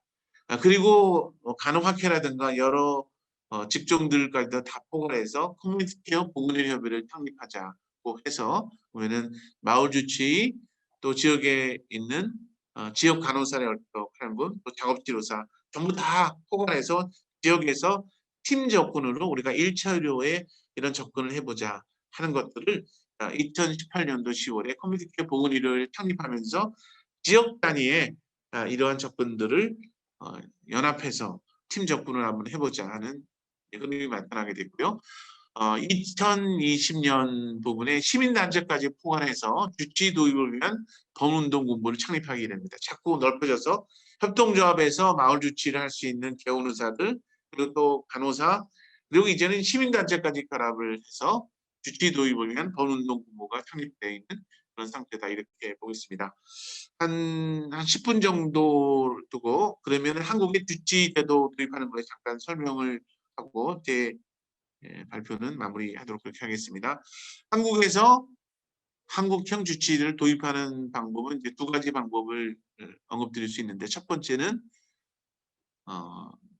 대선 공약을 통해서 우리가 전면적으로 이를 도입할 수 있는 것들을 이끌어내보자. 전면 도입 부분이고 이건 한 10년 정도의 기간에 소요되지만 10년 동안을 꾸준하게 그 인프라를 만들어서 가자. 그런데 10년 동안에 그 인프라를 만드는 과정을 대선 공약으로서 우리가 국민 주치의를 시행하겠다 하는 것들을 이끌어냈으면 좋겠다고 생각해서 전면 도입안의 두 번째 부분은 지불제도 변화를 통해서 점진적으로 도입하는 안부분입니다 주치제도 전면 도입에 대한 방안 부분인데요. 전 국민이 주치를 갖도록 하는 거하고 이것을 통해서 포괄적인 서비스로 의료 서비스의 질을 향상하도록 한다 생각하고 이것을 뒷받침하기 위해서 관련 법 제정 개편, 또 1차료 중부서를 설치하는 거, 전문의 배출 제도를 개혁하는 거, 지불 제도를 개편하는 거, 또 시민들의 의료 이용 행동의 변화를 가져오게 하는 것, 이런 것들을 포괄해서 향후 10년간의 주치의제도 도입의 마스터 플랜을 세워서 추진하도록 했습니다. 의료기관의 협력 진료 확대를 통해서 지불제도 개편을 추진해 나가고 1차 의료는 1차 의사에게 또 병원 의료는 본과 전문의가 담당하도록 전달 체계를 확립하도록 했습니다. 의료의 공공성을 강화하고자 1차 의료 전문 인력의 교육 훈련 또 재훈련 배치에 대한 비용은 전적으로 정부에서 부담하도록 그렇게 추진할 계획입니다. 여기 추진 계획 부분인데요. 관련 법 제정 또 개편을 하고 또 보건복지부의 1차 의료 중부서를 설치하고 주치 각기 시범 사업을 광역이나 기초지자체에서 시행하고 1차 의료 양성을 시행하자. 주치 수료를 국가가 부담하도록 하고 타전문의의 1차 의사로서의 재교육, 재진입에 대한 프로그램을 진행하고 의료비 지불제도 개편, 책임 의료 조직, 어카운터블 케어 오거나이제이션을 도입하고 시범 사업 후에 점차 확대하고자 하는 계획입니다. 이게 주치제도 도입 10개년 로드맵 부분인데요. 인력 부분에 대한 걸 기존에 있는 전공의 수련 과정을 개편하자. 그래서 GP로 일할 수 있는 의사들, 주로 내과나 가정의학에서 일할 수 있는 인력의 비율을 확대하고 또 실제로 지역사회 내에서 1차를 경험할 수 있도록 수련 제도를 개편하자고 하는 부분이고 지불제도 개편 부분은 지금은 생인별 수가가 굉장히 문제가 있기 때문에 의료기관 간 협력을 통해서 예를 들면 1차, 2차, 3차가 협력할 수 있겠습니다. 그래서 2차, 3차 역할 부분들은 1차를 지지하는 역할이에요. 그리고 2차, 3차 부분들은 환자를 적게 보는 대신에 수가 구조를 유지해 주는 겁니다. 실제로 보면은. 그래서 3차 병원은 환자를 적게 보면서도 아무래도 중증 환자하고 주로 응급질환자에 이제 전념할 수 있도록 그 구조를 만들어 내는 거니까 저는 1차, 2차 기관이 서로 윈윈하는 것이다. 이렇게 생각해서 저는 보건의료 노조가 지금 3차 병원, 대학병원이나 2차 병원에 많은 쪽 부분인데 저는 주치의제도 도를 위한 법운동권과 협력해서 이 내용은 사실은 공공의료를 강화하는 거하고 3차 병원의 역할 전환을 안에 포괄한 개념입니다. 그래서 보건의료노조가 저는 주치의 대업을 위한 법운동권을 적극적으로 결합을 해서 이 부분들을 가능하면 대선 공약으로 이끌어내자. 그러면 그 안에는 보건의료 인력에 대한 뒷받침이 그 내용 안에 반드시 들어가 있는 내용입니다. 그런데 그렇게 하기 위해서라면은 우리나라 전체 보건의료 체제에 대한 개편이 전제가 돼야 됩니다. 그런데 준비된 기간만큼 지불제도 개편을 하자. 행정 부분은 이제 보건복지부 내에 1차 의료에 관한 위원회를 설치하자고 하는 내용이고요. 지금 지역 단위별로 시민단체들과 더불어서 마을에 마을 주치 갖기 운동을 벌이고 있습니다. 그래서 마을 주치 네트워크를 벌이고 있는데 마을 공동체 지원센터가 전국에 200개 정도 있는데 여기하고 사회적 의료기관 연합회 사의련이 지금 협력을 해서 마을 주치를 세우는 그러한 운동을 벌이고 있습니다. 그래서 특정 지역에서는 마을 공동체 지원센터하고 사회련이 협약을 맺어서 구체적으로 마을 주치를 발굴하는 작업을 하고 있습니다. 이런 부분들이 밑에서부터 시민들의 인식을 바꿔주는 역할들을 추진하고 있다 이렇게 생각되어지고 이런 것들이 다 함께 어우러지면 대선 공약을 통해서 아니면 하면은 국회에 있어서 일체 개혁을 우리가 받을 수 있지 않나 하는 생각됩니다. 그게 1단계 부분에서 설치할 부분인데요. 주체에 대한 홍보 작업이 들어가고 또 1차 의료 개혁위원회를 결성하게 되고요. 1차 의료 특별법을 제정해서 주치제도 들으면 기반 조성을 하고 또 기초지자체나 광역에서 주치제도 시범 사업을 시행할 수 있도록 하고요. 주치제도에 기반한 커뮤니케어 통합돌봄 기반 구축을 이루고 지불제도와 수가제도를 개편하는 시범 사업을 해서 지역사회 1차 의료 기반의 책임의료 네트워크 한국형 ACO를 도입하는 것이 1단계에서 이루어집니다. 두 번째 단계는 이제 전공의 정원을 개편해서 1차 의료 전공의 비율을 확대하는 거고요. 또 주치의로 활동을 원하는 의사들을 재교육, 보수 교육을 제공할 예정입니다.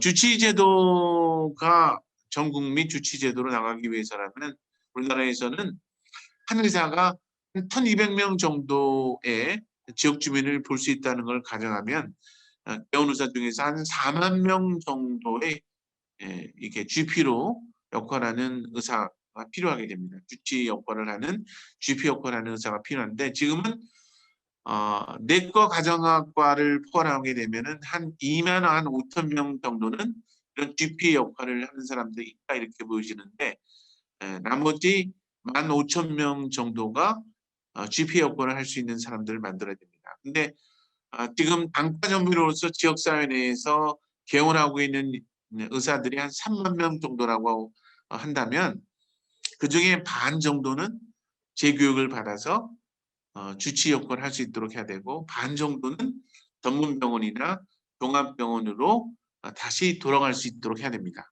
자기가 갖고 있는 전공을 살릴 수 있도록. 그래서 종합병원 내에서 전공의들이 뭐 당직을 쓰거나 이런 부분에 대한 비율은 줄이고 전문의를 채용을 해서 그거에 대한 부담을 줄여주는 거죠. 일주일은. 이렇게 한 부분에 있어서 의사들의 전체적인 인력 배치에 대한 것들이 재구성이 이루어져야 된다. 이렇게 볼 수 있을 것 같고요.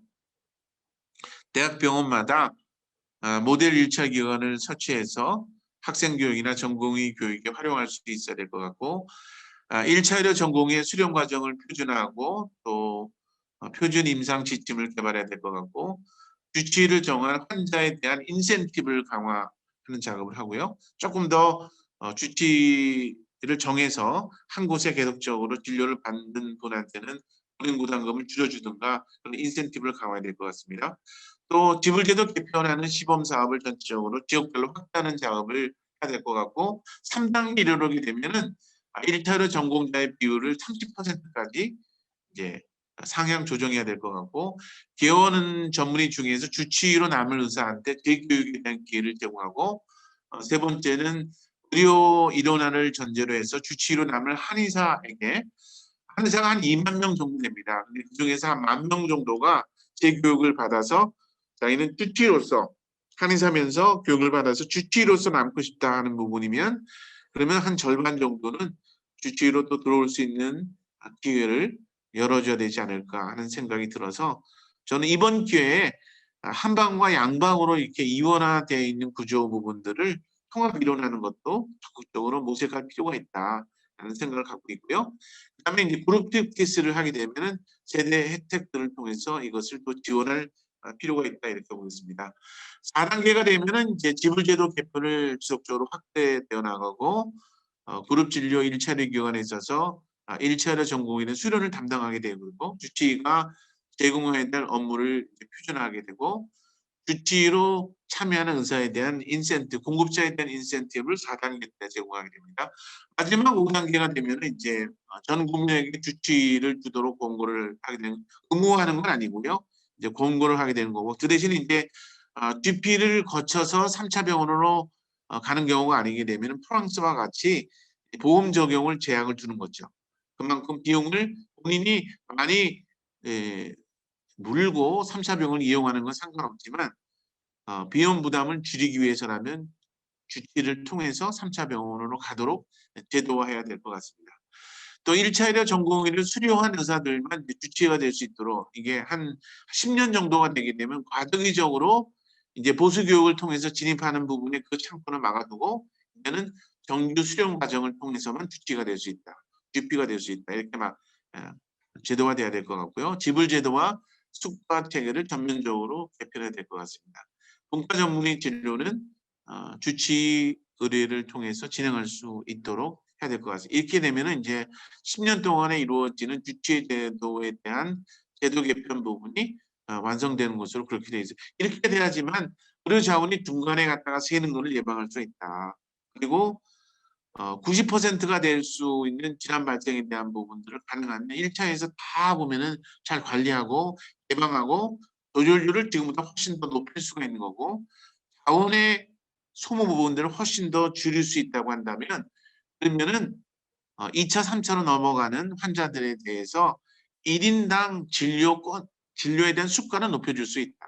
그러니까 2차, 3차 병원은 환자를 적게 보더라도 안전하게 볼 수 있는 거고 보건의료 인력에 관한 노동권을 훨씬 더 보장해 줄 수 있는 부분이 가능하지 않을까 하는 생각을 갖게 됩니다.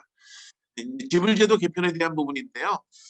한 번에 대선 공약을 통해서 주치의 제도를 받겠다 하는 것들이 어렵다고 한다면 부분적으로 수련 제도를 개편하거나 또는 준비가 된 의료기관을 통해서 우선은 부분적으로라도 지불제도 개편을 단행을 해야 될 것 같습니다. 보건복지부도 한국형 ACO 책임의료기관 제도를 시행하겠다라고 하는 부분들을 이미 문건으로 공식화됐기 때문에 그렇게 가야 될 것 같습니다. 우리는 다른 나라의 경험들을 좀 잘 살펴봐야 되는데 유럽은 주치제도가 워낙 제도적으로 잘 발달되어 있는 상태이기 때문에 우리는 준비가 없는 상태에서 단박에 유럽과 같은 주치제도 가기는 현실적으로 불가능하고요. 미국과 같이 하나하나 정비하고 또 인프라를 만들고 오랜 시간을 거쳐서 주치의 제도에 대한 국민적인 합의나 인프라를 만드는 작업을 거쳐서 비로소 보건의료 체계에 대한 정비가 이루어져야 될 것 같습니다. 미국에서의 경험인데요. 2018년도에 직접 건강보험공단에 있는 실무자들하고 제가 직접 미국 뉴욕시를 방문해서 미국 메디케이에 있어서 ACO 시행에 대한 것들을 살펴봤습니다. 여기는 뭐냐면 가난한 지역사회 같은 경우는 일자리의 역할 부분이 그냥 의료 서비스, 메디칼 케어만 제공하는 것이 아니고 비로소 돌봄에 대한 서비스라든가 이런 것들이 같이 제공됐을 때 비로소 의료비 부담을 떨어뜨릴 수 있고 서비스의 질, 의료 서비스의 질을 높일 수 있다는 것을 미국 사회도 경험을 했습니다. 그래서 이런 과정을 통해서 지금 행위별 수가제가 미국이 있던 똑같은 구조 부분인데 수가가 낮으니까 자꾸 이제 볼륨을 늘리는 식으로 대처하는 거죠. 근데 이것을 가치 기반의 밸류 베이스드 시스템으로 전환해야 된다. 그러니까 지역사회에서 필요한 의료 행위를 했을 때 예를 들면 방문 의료를 하거나 교육을 하거나 또는 건강행위에 대한 전환 예를 들면 이제 금연을 하거나 또 신체 활동을 늘리거나 이런 것들을 적극적으로 뒷받침해서 건강행위에 대한 전환이 이루어졌을 때 그것을 가치 평가를 해서 좋은 평가 점수를 주고 의료비 지불 제도에 이제 반영을 시키는 구조인 거죠. 이것을 밸류 시스템이라고 하는데 밸류 베이스 시스템에서 전환해 주는 방법 부분입니다. 이런 거를 통해서 불필요한 병원과 이동, 입원과 응급실 내원 부분을 5년간 25% 정도 줄이는 걸 목표로 실제로 거의 근접하게 줄였습니다. 이런 걸 통해서 보면은 여기는 불필요한 병원 이용을 줄이는 거니까 3차 병원으로 내원하는 응급이나 중증 환자들 수는 줄어들겠죠. 실제로. 그런데 수가 우선은 보존해주고 그 대신 2차, 3차에 대한 지원 활동을 3차 기관이 책임 의료기관을 해야 된다고 하는 것들을 볼 수 있겠습니다. 건강의 사회적인 결정 요인들을 파악해서 대응할 수 있도록 지역사회 기반 조직, 주로는 이제 협동조합이나 지역 공동체하고 협력하는 작업을 미국에서도 시행을 했습니다. 그래서 지불제도 부분에 있어서 이렇게 약간 초록색으로 이렇게 되어 있는 부분이 행위별 수가제로 인한 부분인데 이것은 점점 줄여나가고 빨간거로 된 부분이 주로 밸류 베이스 시스템이라 하면은 그러니까 성과 지표에 의해 갖고 성과 지표가 좋은 의료기관 부분은 진료비에 대한 부분들을 가중치를 두고 더 이제 지원해 주는 구조인 거죠. 그래서 트랙은 제가 선택할 수 있습니다. 행위별 수까지를 선택하느냐 아니면은 가치 기반의 지불 제도를 선택할 거냐 하는 것들을 선택할 수 있는데 이제 선택을 어느 쪽부터 시행한다 하더라도 단기적으로 행위별 수가에 대한 포션은 줄이고 가능하면 성과 기반의 지불 제도로 변환될 수 있도록 계속적으로 지원 구조를 하고 있습니다. 이런 과정을 통해서 잠재적으로 예방 가능한 입원을 21% 정도로 줄였다고 하는 거죠. 재입원도 17.4%까지 줄였으니까 이런 걸 통해서 효율적으로 만성질환 관리가 가능하고 또 응급실 내원이나 또 정중화되어서 입원하는 케이스를 줄일 수 있다 이렇게 보겠습니다. 이런 거를 통해서 우리 사회도 ACO가 도입되어지면 과잉 의료나 또 미충족 의료가 해소될 수 있다. 의료 자원의 효율적인 활용도 가능하다. 국민의 건강 향상이 가능하고 의료 쇼핑에 따른 시간과 비용 절감이 가능하다. 무엇보다도 OECD 평균 수준의 의료 보장성 달성이 가능하다. 지금의 64%에 머무는 거를 OECD 평균 정도 수준으로 끌어올릴 수 있겠다. 보장성 강화하는 것들이 비로소 1차, 2차, 3차가 유기적인 연계성을 확보했을 때 비로소 가능하다. 이렇게 볼 수 있겠습니다. 이것을 가능하기 위해서 이미 테스팅하는 작업이 시작됐는데 올해 4월 달에 안성의료사업에서 가치 기반 지불 제도의 시범 사업 부분을 이미 시작했습니다. 제가 이 시범 사업의 책임을 맡고 있는 이제 연구 책임자인 부분인데요. 미국에서 있던 ACO를 한국에 어떻게 적용할지 구체적으로 시스템을 구축하는 연구 과제다 이렇게 보겠습니다. 그래서 이런 걸 통해서 응급실 내원과 또는 3차 병원으로서의 입원 환자를 줄이는 것을 하게 되면 그 차액 부분을 다시 일자리 기관에 되돌려주는 역할을 하는 겁니다. 한편적으로는 3차 병원의 응급 환자 발생과 또는 중증 환자 입원 수를 줄일 수 있다고 한다면 한편적으로는 수가는 3차 병원에 보전해주고 또 이 낭비를 통해서 줄일 수 있는 부분에 대한 부분들을 1차 기관의 지원으로 쓸 수가 있다고 하는 거죠. 그러니까 이미 이런 시범 사업이 시작됐기 때문에 한국에서의 한국형 ACO에 대한 시행이라고 하는 부분들은 바로 눈앞에 뒀다 이렇게 보겠습니다. 이게 이제 1차료에 대한 중요성 부분인데 응급질환과 중증질환을 줄일 수 있다. 이런 걸 통해서 보장성 강화도 가능하고 또 3차 병원에 있어서 보건의 노동자에 대한 노동권 보호도 역시 가능하다 이렇게 볼 수 있겠습니다. 국민들이 이 부분에 대해서 마을 주치가 정말 필요하구나 하는 것들 인식하는 과정이 필요한데요. 지금 주치 도입을 위한 본도 공부에서 신경을 쓰는 부분들은 이렇게 마을 주치의 필요성에 대한 부분 시민들이 인지할 수 있도록 교육하는 과정이 좀 필요해서 법운동 공부에서 적극적으로 지역 단위로 마을 주치에 대한 교육 사업을 하고 있습니다. 또 마을에 있어서 마을 공동체 지원센터가 있는데 마을 공동체 지원센터와 더불어서 지역에 있어서 시민들이 마을 주치에 대한 인식을 하도록 토크쇼를 마련하거나 토론을 조직하거나 아니면은 또 건강 취업 그룹에 대한 부분들 직접 찾아가서 돌보는 활동들을 기획하는 등 그런 노력을 통해서 마을 주치에 대한 필요성이 지역적으로 확대하도록 하는 역할을 하고 있습니다. 마지막으로 수련제도 개편에 대한 것들은 말씀하고 이제 마무리할 건데요. 이것이 다 이제 필요한데 결국에는 지역사회에서 1차 의료 역할을 할 수 있는 의사가 있어야지만 비로소 이 시스템이 구축되는 부분이기 때문에 이제 시스템을 구축을 하려면 수련제도 개편이 필요한데 2019년도에 인천에서 한 대학병원에 있어서 소아청소년과 전공의가 3일 연장 당직을 쓰다가 돌연사를 당해서 사망한 일들이 벌어졌는데 사실은 의사 중에서 제일 어떤 학업에 있는 전공의들이 노동 착취의 그 결과로서 돌연사가 발생을 한 거죠. 실제로 보면. 그러니까 종합병원이 전공의들을 고용하는 구조에서는 수련제도에 따라서 출연을 받는 것이 우선적인 목표라기보다는 가능하면 종합병원에 있어서 결국은 의사 인건비를 줄이는 것이 목표로 이제 우선적으로 적용이 되기 때문에 온갖 잡일들을 전공이 또 맡을 수밖에 없는데 이런 과정을 속에서 이런 어처구니 없는 일이 벌어진 거죠. 실제로는 그런 부분이기 때문에 결국은 수련제도 개편이 필요하다. 그래서 인하되어 있는 전공의들한테 이런 전공의 수련 실태에 대한 조사를 했습니다. 전공의 수련 실태에 대해서 만족하지 못한다. 대체로 불만족한다. 매우 불만족한다.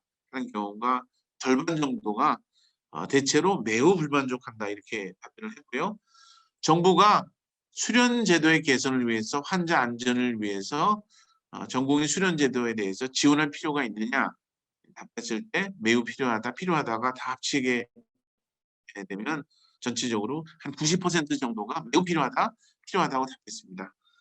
또 정부가 지원하는 데 있어서 환자 안전 그리고 전공의 역량 강화 근로자성이 보호되는 거가 정부가 재정 지원을 하면 영향을 받을 수 있을 것이라 생각하느냐라고 물었을 때 매우 동의한다, 대체로 동의한다가 다 포함했을 때 83% 정도가 정부의 재정 지원이 수반된다고 한다면 전공의 역량도 강화하고 또 노동 조건도 향상시킬 수 있겠다는 거에 동의하는 정도가 매우 대체로 동의한다가 83% 정도였습니다. 그러니까 전공의들은 이 부분에 대해 전적으로 동의한다 이렇게 볼 수 있겠고요. 건강보험공단 쪽에서 이제 실무자들하고 논의 쪽에서는 딴 나라도 건강보험을 통해서 전공 수련제도 부분에서 지원을 한다라고 했더니 전체 전공의를 한꺼번에 지원하는 것은 어렵지만 내과나 가정학과가 지역사회에 가서 1차료를 경험하는데 수련 과정이 반드시 필요한 부분은 그 부분에 대한 것들은 충분히 공감한다.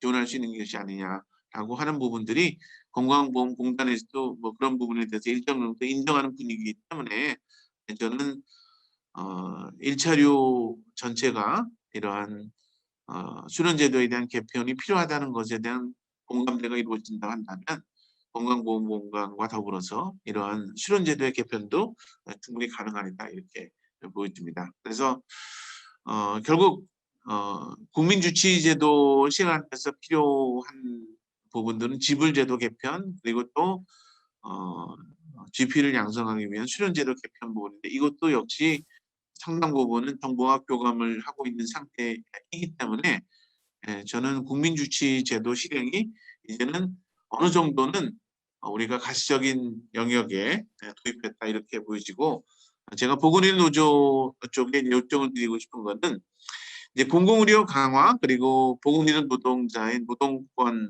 보호가 두 가지가 중심적인 관심사인 것을 알고 있는데 저는 이것을 달성하기 위해서 주치의제도 도입을 위한 법운동 공부에 보건의료 노조가 적극적으로 결합을 해서 그 동력이 돼야 된다. 그래야지만 목표를 수행할 수 있다. 그래서 1차료 강화를 통해서 공공의료 강화와 또 보건의료 노조의 노동권 보호에 대한 그 기반을 만드는 부분들을 동시에 사회적으로 가능케 할 수 있는 것들을 기반 구축이 가능하기 때문에 저는 함께 가야 된다 이렇게 생각해서요. 보건의료 노조의 공공의료 강화 플러스 주치의제도 실행 것을 같이 실천했으면 좋겠다는 생각이 들고 이번 대선 때 공약을 통해서 무엇을 봐야 된다. 저는 그러고 싶습니다. 네, 이상입니다. 감사합니다. 네, 고맙습니다. 아시겠지만 우리 임도환 교수님이 최근에 올해 또 그 인하대 의대 학장님까지 맡으시면서 너무 바쁘신 분인데 오늘 오늘 소중한 시간을 내주셔서 열띤 발표 너무 잘 들었고요. 근데 오늘 저희들이 한 1시간 반 하면서 한 1시간 정도 발표하고 30분 더 실행답을 가지려고 했는데요. 네. 워낙 교수님이 조금 방송사고도 있었고 시간을 오랜만에 뵈서 그런지 하실 말씀이 많아서 시간을 많이 잡아먹으셨어요. 그래서 네. 일단 우리가 혹시 우리 그 비대면으로 오신 분들 중에서 뭐 시간이 없으니까 한 분 정도 좀 질문을 제가 받고 시간이 저는 한 30분 정도 가능해서 네. 네. 혹시 질문이 더 있으면 제가 조금 더 받을 수는 있습니다. 제가 네네. 개인적으로는 가능하고. 네, 네, 알겠습니다. 그렇습니다. 네, 그래서 일단 저도 너무 잘 들었고요. 그 임정환 교수님이 1차 의료가 왜 필요한지, 왜 중요한지와 관련해서 거의 뭐 우리 보건의료의 어떤 종합적인 현황과 문제점, 과제 속에서 1차 의료가 정말 필요하고 중요하다는 걸 강조를 하셨고, 그 결론으로 이제 주치 운동을 같이 하자. 네, 그리고 또 대선 국면이니까 네, 대선 공약화해서 그 5개년 계획을, 그 5단계 도입 계획을 제시해 주셨는데요. 네, 그런 제안까지 포함해서 혹시 뭐 질문 겸 뭐 의견 주시면 좋을 것 같습니다. 네, 우리 간부들 중에서 일단 제가 그냥 질문을 하기 전에 그럼 먼저 교수님한테 네, 간단한 네, 질문을 좀 드리면, 네, 아까 그 안성에서 하고 있는 그 사회적 네, 가치 기반 지불제도 시범 사업요. 네. 그게 그러면 어디 건보공단에서 하는 시범 사업인가요? 신평원. 심평원에서. 네, 네, 네, 네네. 되게 중요한 시범 사업이라 생각이 들고, 네, 근데 이제 저도 의료 전달 뭐 개선 협의체나 이런 복지부 협의체도 많이 참석을 해봤는데, 음, 이게 이제 저는 이제 의료 이용 체계라고 표현하는데, 의료 이용 체계가 1, 2, 3차가 정립이 되려면 음, 이 1, 2, 3차 간에 아주 그 아시잖아요. 복잡한 음, 이해관계 때문에 참 음, 쉽지가 않은데, 음, 저도 그때 뭐 그런 이야기를 했는데, 좀 더 그러면 1, 2, 3차가 동시에 뭔가 뭐 역할 재정립을 하면 제일 좋은데, 1차 의료가 먼저 좀 1차 의료가 자기 중심을 잡아주면 좋겠다. 이런 생각을 되게 많이 하고, 그걸 좀 의협이나 뭐 개원이나 그죠? 뭐 이런 쪽에서 특히 이제 또 새롭게 이 주치 운동을 주창하고 계시는 우리 이런 단위에서 1차 의료와 관련된 좀 분명한 자기 중심이나 세력 구축이 되면 거꾸로 그게 중심이 되면서 2차, 3차도 자리를 잡을 것 같은데 참 쉽지가 않더라고요, 사실. 제가 그때 임도환 교수님 뭐 말씀하셔갖고 국회에서 하고 있는 주치 그때 그죠? 운동본부 발족식도 같이 참석을 했지만 그 되게 좋은 제안인데 그 1차 의료와 관련된 이 세력 구축이 쉽지 않아서 또 제가 오늘 양력 보니까 교수님이 그 커뮤니티 케어 그 보건의료 협의체 또 대표도 맡고 계시잖아요. 음, 그래서 또 커뮤니티 케어 할 때도 또 1차 의료 역할이 중요하고 그래서 아까 말씀처럼 저희가 2차, 3차 중심으로 되어 있기 때문에 주치 운동이나 1차 강화 운동이 뭐 대학병원, 뭐 음, 종합병원 이런 쪽의 역할 재정립과 또 우리 음, 인력 투쟁에 좋은 어떤 시너지 효과는 긍정적인 역할을 할 수 있다고 말씀을 하셨는데 음, 일단 좀 그 1차 의료 자체적으로 음, 자기 중심을 잡기 위해서 예를 들자면 이제 사회전도 만드셨잖아요. 음, 사회적 의관 연합도 만들었고 음, 주치운동 본부도 만들었고 음, 뭐 또 커뮤니티 케어과 보건의료 협의체를 만드셨는데 음, 좀 더 요게 좀 뭐 확대 강화 음, 될 수 있는 그런 좀 전망이나 계획이나 과제나 음. 이런 걸 조금 더 한번 좀 강조를 해주시면 어떨까 싶습니다. 네, 네. 음, 제가 이제 보건의료 노조의 역할이 중요하다는 이제 생각을 갖게 된 거가 지금의 이제 주치 운동을 했던 그룹들이 원래는 이제 뭐 학과 단위에서 주치 운동 그리고 또 이제 가정의학회 단위에서 하는 그런 아주 공론의 초기 단계가 있었습니다. 그래서 그 단계는 이제 벗어나서 시민단체까지 포괄하고 또 협동조합까지 포괄하고 이제 주치운동본부까지 이제 형성하는 그런 단계에 이르렀는데 여기에 이제 플러스 될 부분들이 전통적으로 이제 공공의료 강화를 이제 주장을 했던 그룹이 보건의료 노조나 또 민노총이나 이런 쪽 그룹이잖아요. 보면은 그리고 또 보건의료 연합이나 있죠. 부분이 있는 쪽 부분인데 저는 다른 이제 소사의 경험을 보게 되면 이제 시민운동이 요구하는 부분들도 결국에서는 이 건강권이라고 하는 것이 결국에서는 보편적인 권리인 거고 사회 보장을 해야 되는 것이다라고 하는 이제 인식을 갖게 되면서 보면은 전체의 이런 시스템 부분에 의료의 공공성을 강화하는 부분에 있어서 시민들이 어떤 역할을 할 거냐라는 거하고 공공의료 강화라고 하는 것들이 결국 같은 맥락을 주장을 합니다. 실제로는. 예. 그런데 우리는 이제 공공의료 강화라는 거하고 주치운동이라는 것들이 마치 이렇게 따로 떨어져 있는 것 같이 뭐 이렇게 인식되어 그리고 그전에는 조금 더 전 단계에는 소비자들의 뭐 선택권하고 주치의가 많이 상충되는 것 같이 생각되어졌었는데 이게 그런 것이 아니구나.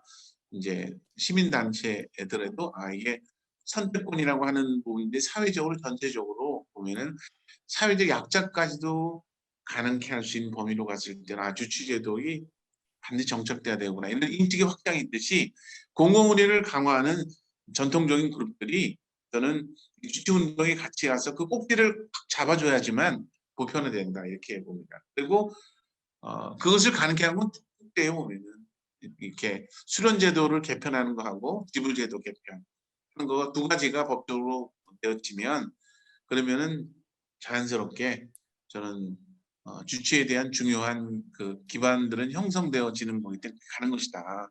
라고 보여지는 거고 그렇게 하는 과정 속에서 저는 1차, 2차, 3차에 서로 간에 자리매김을 하고 그 안에서 갖춰야 될 3차 병원에서의 역할, 3차 병원에서의 노동권의 강화 뭐 이런 부분하고 그 다음에 또 1차 의료기관에서 해야 될 역할, 또 지역 공동체 역할 이런 부분들이 서로 간에 보면은 잘 자리매김을 하면 그러면은 정비를 마련할 수 있다. 그래서 이번 대선 때 보면은 좀 제가 보건의 노조가 이 주치운동 부분에 적극 역할을 하고 또 그 역할들을 민노총이나 이런 부분과 잘 연계를 해서 보면은 이것이 진보적인 그룹이나 지금에 있는 협동운동이나 또 시민사회 조직들이 다 이 부분에 이견이 없다 보면은 라고 하는 건데 큰 틀에서 이게 한 목소리를 내줘야지만 이제 대선 쪽이 제일 중요한 길목 부분인데 더불어민주당에 있는 유력한 이제 대선 주자도 이게 한 목소리구나라는 것들을 좀 받아들여서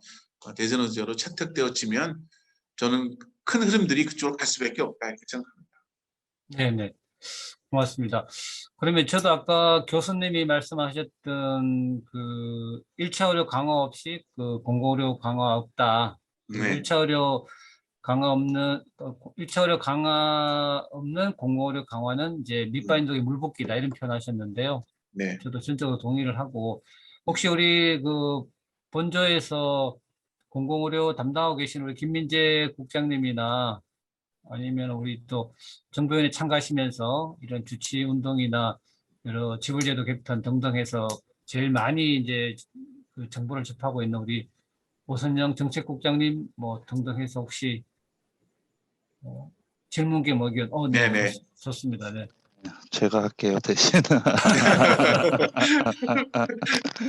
제 개인적으로 그 지역사회 통합돌봄하고 주치제도하고 되게 관심이 많고 네네. 장기적으로는 이제 지역에 내려가서 그런 일을 좀 해보고 싶다라는 좀 고민과 의지도 있는데요. 이제 노동조합의 입장에서 노동조합을 생각하면서 좀 현황을 보면 사실은 그 민간 의료 사업에 현재는 좀 기댈 수밖에 없는 구조이고 또 커뮤니티 케어도 민간 기관이나 민간 서비스 제공 기관들에 이제 많이 진입을 해야 되는 상황이잖아요. 그런데 거기에 이제 지속성에 좀 문제가 있다. 노동자들 입장에서 현재도 이제 의원급 노동자들 사실 상당히 저임금 그리고 열악한 환경 이제 그런 상황인데 이 앞으로의 이 전망이 이렇게 간다라고 했을 때 이제 보건의료 인력들이 이렇게 소규모로 다시 재편되는 노동 구조가 생길 거란 말이죠. 그 안에서 과연 노동권이 안전하게 보장받을 수 있을까? 우리가 그 병의원 소규모 병의원이나 의료사업이나 서비스 제공업체에서 보건의료 인력이 전망을 갖고 꾸준하게 자기가 일을 할 수 있을까? 그 가운데 생활이 될까? 이런 고민들이 충분히 있을 수 있고 실제 현재도 그렇다고 봅니다. 그래서 이런 측면에서 교수님 께서 생각하시는 어떤 안정성, 지속성에 대한 고민들이 있으시다면 의견 듣고 싶습니다. 네. 제가 발표하는 내용 중에서 돌봄의 시장화냐, 돌봄의 사회화냐, 이제 큰 부분에 이제 갈림길에 있다 이렇게 말씀을 좀 드렸는데요. 의료 뭐 민영화나 이런 쪽 부분들 같은 경우는 이제 의료를 시장에 맡기는 쪽에 선호하는 부분인 거고, 그러면은 그런 구조 속에서는 아무래도 자본력이 있는 이제 대형 병원을 중심으로 해서 시장이 개편될 수밖에 없는 그런 구조 있는데, 우리가 이제 의료 보험을 도입했다고 하는 의미라고 하는 건 뭐냐면 결국에서는 공공의 시장 부분들을 더 늘려서 보면은 결국에서는 의료의 공공성을 뒷받침할 수 있는 부분을 완전 시장에 의존하는 것이 아니고 결국에서 의료보험의 테두리 안에서 공공시장을 확대해야 된다라고 방향을 잡은 거니까 저는 그것을 계속 밀고 가는 구조로 가야 된다고 생각해요. 그래서 건강보험 그리고 노인장기요양보험에서 지금에 있는 돌봄의 행위에 대한 부분들이 구체적으로 수가구조나 지불제도에 대한 개편이 이루어지는데 그것이 그 테두리 안에서 이루어질 수 있는 구조를 만들어야 된다라고 생각되어져서 1차 의료기관도 그 안에서 보면은 이제 행위별 수가제라고 하는 부분들이 상당 부분은 제가 보기에는 이런 사회교육에 잘 맞지 않는 쪽 부분이기도 하기 때문에 실제로 보면은 그런 것들을 할 수 있는 구조를 만들어야 되는데 그런 부분들이 이제 가치 기반이다라고 하면은 결국에는 지역 주민들의 삶의 가치 그리고 또 그 속에 있는 돌봄 노동자의 노동의 가치 이런 부분들이 보장될 수 있는 구조가 그 안에 명시가 돼야 되는 거고 시장 가치에 의한 것이 아니고 결국에서는 그것이 지향하고자 하는 어떤 사회적 가치에 준해서 의료 자원이 이제 분배될 수 있는 구조를 만드는 거가 바람직하다. 그래서 거기에 주요한 부분들이 시민들이 참여를 해서 의료보험이 그런 방향 쪽으로 가야 된다라고 볼 수 있는데 지금은 이제 정부가 이게 국민들의 이제 그냥 보험료를 내고 국민들의 의사결정에 의해서 이루어져야 되는 부분들이 마치 정부가 자기네들 쌈짓돈 같이 쥐어들고 의사결정을 다지우지하고 이게 문제잖아요. 실제로는 그렇게 되지 않도록 통합 이론을 한다고 하는 거는 보험자의 뜻에 따라서 이것이 민족으로 결정되는 구조를 더 많이 만들고 또 사회 구조의 변화에 따라서 돌봄 서비스를 제대로 받을 수 있는 그리고 건강 돌봄이라는 것들이 기본적인 이제 권리로서 인식될 수 있는 구조를 만드는 거가 목표인 거니까 그런 거에 따라서 의료보험이 제 역할을 할 수 있는 구조를 만드는 게 목표다.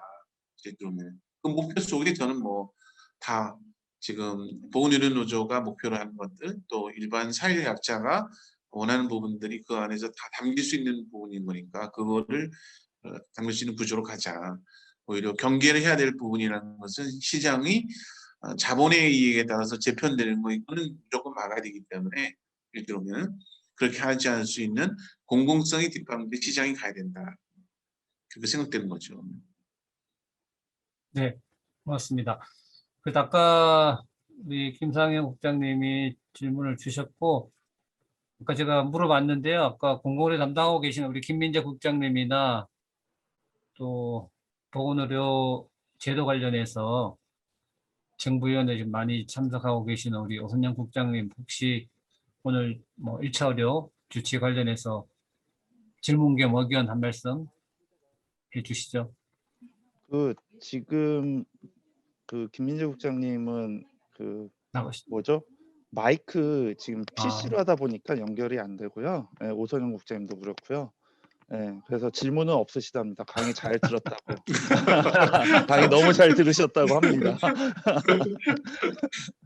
네, 네, 감사합니다. 그러면 우리 임정환 교수님은 그 바쁜 와중에 시간을 30분 더 내서 더 많은 토론을 하고 싶어 하셨는데 지금 한번 보니까 점심시간도 이제 많이 지나고 있고 평등해서 또 우리 이쪽 그 시스템도 안 좋고 해갖고요.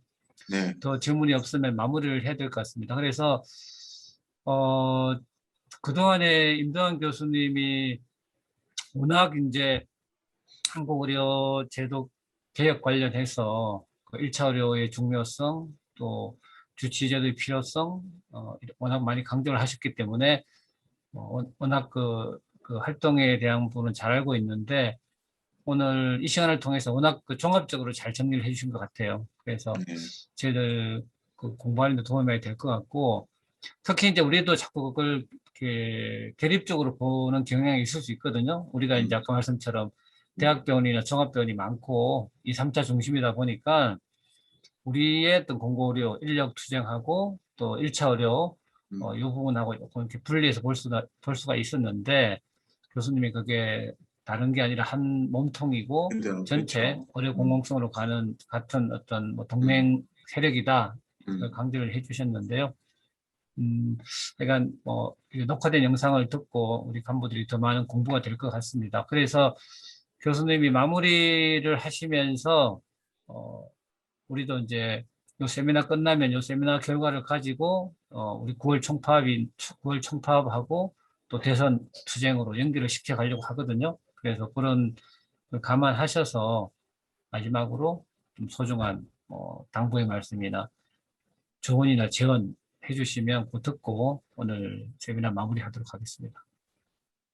이거 당부 이제 드리는 말씀인데요. 보면은 우리나라 보건의료 체계의 공공성을 높일 수 있는 방안이 뭐다라고 하는 것들을 좀 숙고를 했으면 좋을 것 같고요. 뭐 가능하다고 한다면 이제 공공병원이 다 확대됐으면 좋겠지만 사실 일정 정도 공공병원이 확장되고 나머지 민간 부분이 어떻게 의료의 공공성을 이제 획득하느냐라고 하는 부분에 대해서 염두를 둬야 돼요. 그렇게 할 때는 그거를 제어할 수 있는 가장 좋은 방식은 결국에서는 의료보험이 재원 조달 방식을 통해서 공공성이 드러날 수 있는 방식으로 의료 시스템이 작동하게 만들어야 된다. 그러면은 그런 의미에서 주치제도라고 하는 부분들은 이제 그런 거를 감안케 하는 부분인 거고 또 1차, 2차, 3차가 유기적으로 연계할 수 있는 구체적인 방법론을 제시한 부분이기 때문에 저는 한국의 의료의 공공성을 높이기 위해서는 우리가 같이 힘을 합쳐야 된다 이렇게 생각되어져서 좀 주치의도리와 보건운동 본부 쪽에 정기회의 때 보건의 노조 계속 참가를 하고 연결해 주는 역할을 했으면 좋겠을 것 같고 이번에 이제 대선 공약에 대한 것들을 만들 때 같이 대선 공약을 좀 만들어서 우리가 한 목소리를 내서 이번에는 확실하게 한번 우리의 공공성을 담보하는 그런 계기를 만들었으면 좋겠습니다. 네, 네, 고맙습니다. 네, 고맙습니다. 고맙습니다. 네. 네, 그럼 오늘 11차 세미나 마무리하기로 하고요. 다음 주 7월 6일이 우리 그 의료기관 공공 세미나 어떤 대단원의 막을 내리는 마지막 발표입니다. 그래서 오늘 못했던 그 김성년 실장님이 커뮤니티 케어 발표가 있을 거고요. 그리고 김윤 교수님이 종합적인 우리 의료기관 공공 강화를 위한 종합 과제 발표를 하실 겁니다. 그래서 다음 마지막 그 7월 6일 기대하면서 오늘 함께 해주신 우리 김정 교수님 너무 감사드리고요. 또 바쁜 일정에도 우리 비대면으로 함께 참가하신 우리 간부님도 감사드리고 그럼 오늘 마무리하고 다음 7월 6일 날 뵙는 걸로 하겠습니다. 자, 모두 수고하셨습니다. 감사합니다. 네.